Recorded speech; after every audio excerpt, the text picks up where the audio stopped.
Today, OnTrack in Grants Pass learned that it is no longer working with Josephine County. Thanks for staying with us. I'm Brian Moore. And I'm Ashley Hall. Josephine County ended the contract with that provider after learning OnTrack owed more than $130,000 to the county. Newswatch 12's Leah Thompson's live in Grants Pass, making phone calls, digging into what this actually means for our community. Leah, what can you tell us about how Josephine County figured out they were owed over $100,000? Well, Josephine County ran an audit on the company starting August 20th till August 10th of this year. And in that audit, they found out they were providing funding to clients that were not eligible for those services.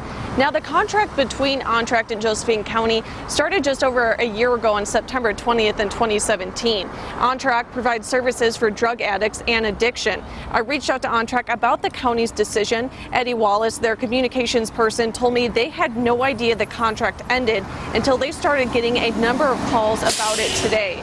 He sent me this statement saying, in part, "We are very disappointed in the county's decision. And it's important to note that there are no current OnTrack clients in Josephine County who are affected by the county's decision. As part of our continuing rebuilding process, we will redouble our rigorous examination of all OnTrack's business practices and make corresponding improvements identified through this process."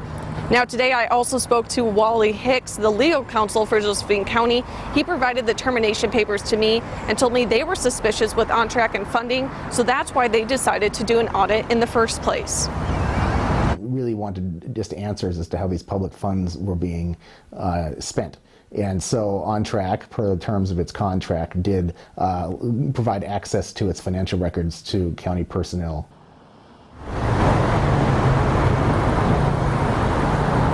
Today, I also met with someone who is a client at OnTrack in Grants Pass. He just recently signed up for the program, and he tells me he is now nervous he might not be able to do the program anymore. Coming up at Newswatch 12 at 6, I'll explain what Josephine County is going to do now that they don't have a substance abuse program any longer. Live in Grants Pass, Leah Thompson, Newswatch 12.